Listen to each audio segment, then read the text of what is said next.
What's up YouTube? Welcome to another video. In today's video, I'm discussing some of my storage solutions for my poured silver bars and some of my latest silver pickups. So stay tuned for all this cool stuff. This is my latest bar here, and I want to kind of dig in and talk about why I'm buying so much silver right now. So first, like and subscribe if you guys are into precious metals, if you're into investing, gold, silver, all that stuff. Please like, subscribe, check out my website, My Road, Wealth, and Freedom. The link is down in the description below, as well as a bunch of the supplies that I use to protect my precious metal investments, whether it's cases,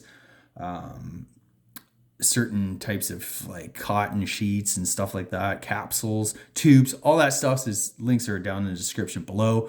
Finally, I'm not a financial advisor. Do your own research before investing in gold and silver. So that's it, guys. First off, silver is still holding in pretty good there. It's about 32 an ounce. I saw a US debt got downgraded earlier last week, or late last week, Friday, earlier on the weekend, I guess.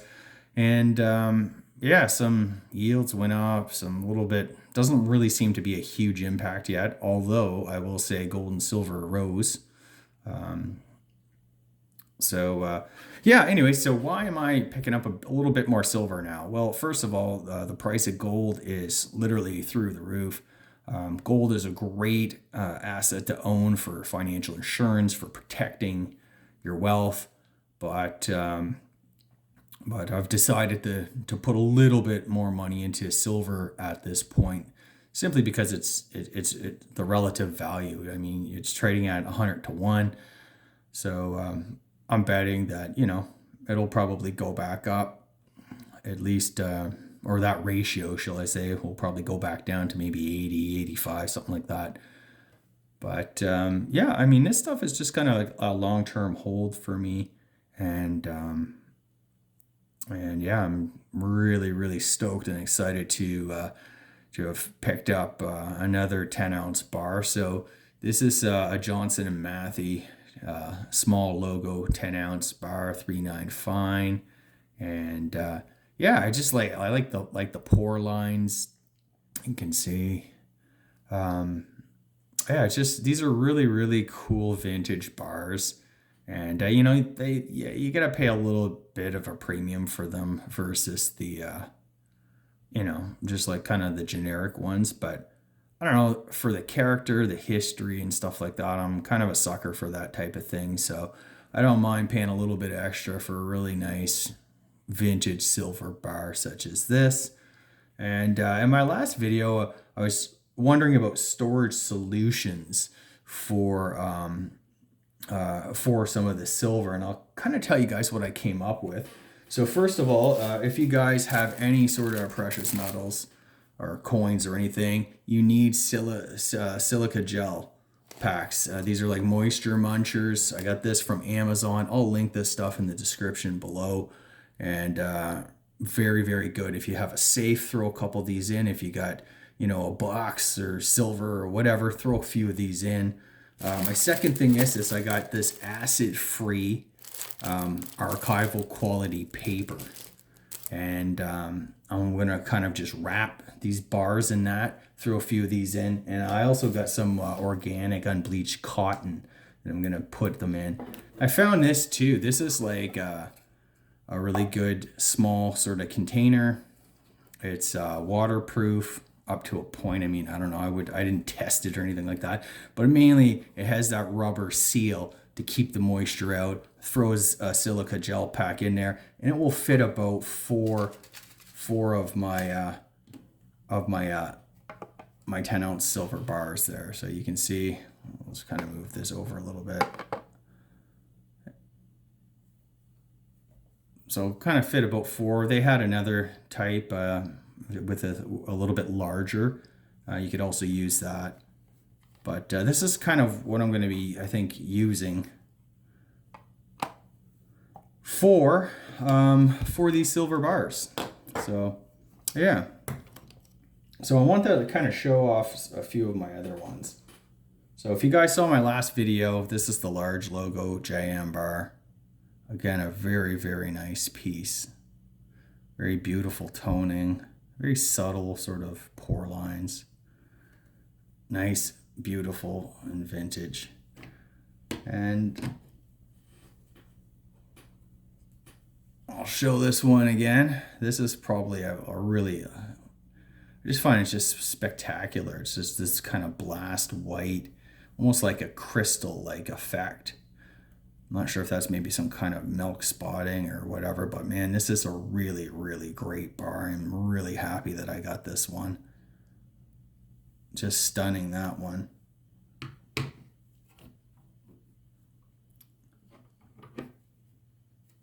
And my final bar that I picked up is another small logo JM bar, 10 ounce. You can see beautiful pore lines on this as well. Really nice toning too. I'm not sure if it's going to come through in the video, but really sweet toning. Check out the back, a little kind of bubble there. Really nice bar, really solid bar. So this is a very rare bar. This is like a tier 1 bar, according to All Anglehard. This is there's less than 250 of these. So the problem is it looks kind of similar to this bar. If I put them up next to each other, you'll see this bar, the 250 mintage one, is a little bit wider, slightly longer, and slightly thinner than this one. Now these ones are quite common. I see lots of them out there. I mean, there was about 2,000 of these made. That was the mintage. So I'd say that's a tier 2 bar. These two down here, again, 2,000 mintage each, tier 2 bar.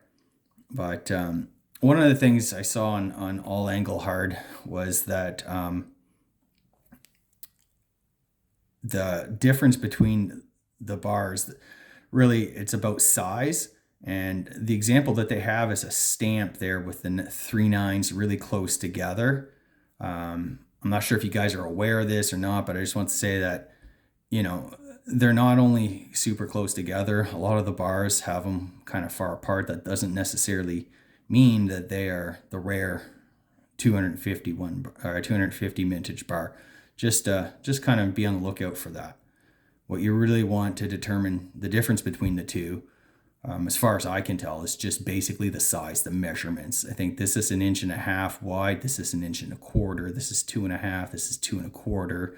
And then thickness, I think this is 5/8, and this is about 1/2 inch. So, you know, that's what you really. So unfortunately, a lot of people online don't list those dimensions. So you're kind of taking a guess, right? What's rare, what's not. Everybody says they have a rare bar, but just thought I'd kind of add that note. And yeah, so that is kind of my fledgling collection of vintage JM bars. And man, I couldn't be happier. I really feel like I kind of hit the jackpot with these. I like them. I like all that vintage stuff, and I have no problem.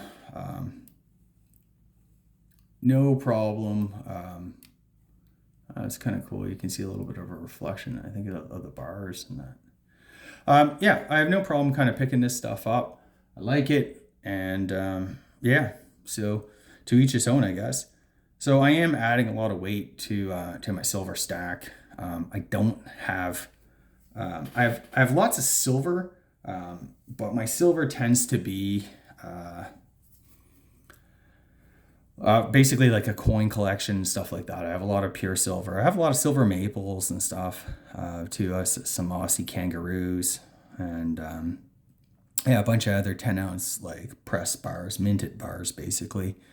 And yeah, so that's kind of what I've been doing.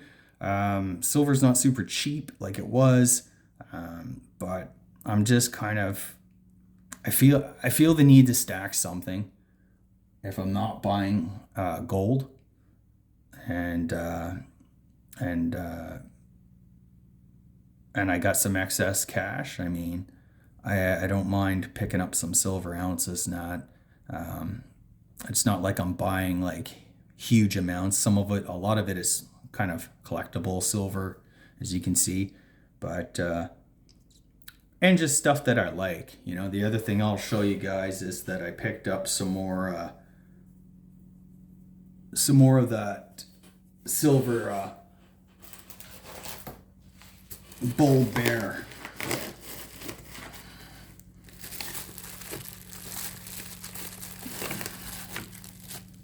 Get that out. Yeah, so you can see here, I got a few more of these. I actually got 4 more. I wouldn't mind picking up a tube of these. Gotta get some capsules for them. But yeah, man, these are the shit. If you guys are collecting, especially like the 2-ounce class, man, these are really nice, chunky coins. Beautiful, beautiful imagery on them, as I showed you guys in my last video. So that's what I've been sort of doing, guys. I've been just kind of picking up this stuff, and you know, I wouldn't say I'm stacking hard or anything like that. I have bought a lot of silver, though. I will say that. More silver than I usually buy. But I mean, we're just in this really crazy thing, and scary. Like, what I find not scary, but like a little bit freaky, is that I'm seeing a lot of commentators and whatnot who, you know, weren't super, like, they were more on the deflationary camp. Now they're kind of coming over to, you know, the inflationary camp, and you need to own gold specifically, and failing that, you know, silver as well. And what we've seen, as far as I can tell, in the last probably like 5 years, but it really sped up in 2022 with Ukraine invasion and seizure of Russian treasury assets and that type of thing, is there's just like a global scramble for gold. And, you know, central banks, countries are stacking hard. They're securing the metals. Even just this, you know, all the craziness that we saw with the LBMA back in February and that before, that tariffs and that, something seems afoot. Something major appears to be on the way. Now, when can this happen? I don't know. I don't try to time or predict these things, but I'm always looking out for signals that, you know, things are really happening, and they may not be accurately reflected, obviously, in the price of the metals. So I think if anything happens with gold, a revaluation or whatever,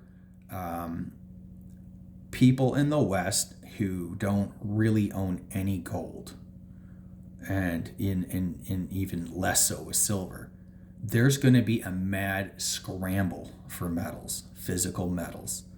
And if you can't get gold, you're going to go for silver. And if you can't get that, then you're going to be screwed. You're probably just going to buy cans of soup or whatever you can to kind of get out of currency, basically. Get out of currency and get into real assets, something real, something tangible that will hold its value for what we may kind of experience. And it's kind of an unsettling thought, but the more and more I look around in the world, the more and more I see it. So yeah, man, I just kind of, you know, you want to be prepared as best you can. Nothing sort of really prepares you for this kind of change, but, you know, it appears like we are going through some kind of, you know, global geopolitical reordering of everything. It's militarily, politically, financially, economically, like there is seismic shifts going on right now that just the average person is not really aware of. And, you know, these processes are like, they appear to kind of move along glacially at first, but then they start to really pick up, and there's a lot of stuff that seems to be accelerating right now, is what I'm trying to say, I guess. So, I mean, I want to protect myself. I hope you guys are doing the same thing. I want to put some of that fiat into hard assets. You know, I could be buying stocks and stuff like that, but honestly, like, I just feel right now, for me, where I'm at, I want to own some more gold and silver. And, you know, prices come down, whatever, I don't really care. like I said, I've always maintained this stuff as a hedge. Some of it's a little bit of a collection, but I think everybody, especially if you are Canadian, American, British, European, you need to start buying some of this, because governments will continue to spend until they're literally something forces their hand. And at that point, it's too late. The average person who believes, and it's funny because I read this book on the German and Austrian hyperinflation called When Money Dies. I think it's Adam Ferguson or something like that. And you read these, kind of firsthand accounts, like the letters and diary entries of people at the time who experienced that crap. And they were kind of thinking the same thing that I'm thinking, and you guys are probably thinking too, like, it can't happen. They wouldn't do that. Like, sooner or later, logic will prevail. It doesn't work that way. And when it happens, it can happen very quickly. Now, I'm not saying we're going into hyperinflation, and I'm not trying to be super sensational. I'm just saying that crazy things can happen while we're sitting here in disbelief. So, every pay, I put some money into physical gold and silver. That's where I'm at now. And I treat it just like, an investment account. I'm sure you guys probably do too. So kudos to you if you're doing that. But if you're a Canadian, American, whoever, man, you got to start getting into some physical metals. At the very least, pick up a tube of American Eagles or Maples. It's not a real stretch to pick one of these up, especially that most people have a lot of money in the stock market, 401k, IRA, TFSA, RSPs, all that stuff. It's not a huge stretch. In Canadian dollars, this is about maybe $1,200 to $1,300. In American, it's probably like $800-900. Like, pick something like this up. Even if you just have one tube, it's better than nothing. And just kind of keep it as a sort of a keepsake, or maybe you'll never need it, maybe you'll never want it. But for the most part, I feel like the society that we live in today is just really not prepared for hard times whatsoever. And when you really think about our modern societies, we are so reliant on the entire system for everything. How many people grow their own food now? Nobody. Do you want to try it? If you live in suburbia, try growing, a garden to feed yourself or something. Like, you're not going to do that. So, you got to be, we are so dependent now on, supply chains and, that type of thing, that, people just aren't resilient, and it's very, very hard. Especially, I think a lot of my viewers I know are sort of middle class, probably suburbanites, and it's not easy. How do you become self-reliant on electricity, right? You're going to put solar panels on your roof. Maybe that's a start. They're probably not really worth a whole lot. Cost a fortune. Are you going to put in a natural gas generator or something like that? Like, you're looking at like 10 grand or something crazy, right?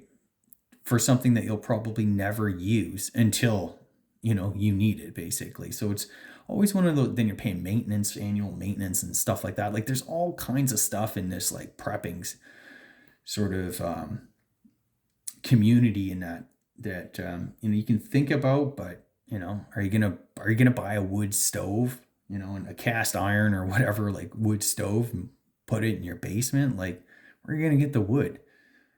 Especially, like, most people live in the city or suburbs, and I mean, there's not a ton of firewood out there, right? Like, are you going to uproot yourself or your family and move to, the boonies, the country, or something like that? Like, it's not easy. It's not an easy thing to do, especially when things are really uncertain. Like, I just don't really know how to properly sort of prepare for a lot of the stuff that, some of the prepper guys are talking about. I'm not quite there yet. I think, like, we're probably going to figure out some sort of solution or whatever. But that's not to say we won't experience significant monetary inflation, driven by fiscal spending, probably central bank QE and low interest rates and stuff like that. Anything to kind of keep everything going.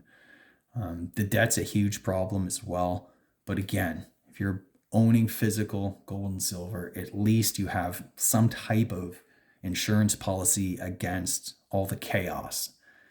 And that to me is becoming more apparent the closer I kind of get to retirement. I mean, I'm probably a decade off or more than that from retirement. But I mean, as you start to move through, you really realize how risky everything is. And you certainly don't want to get to the end of the line and have a rug pulled and find yourself, without maybe the pension that you might that you thought you had, or a social security, or whatever, that you thought you were counting on is not there.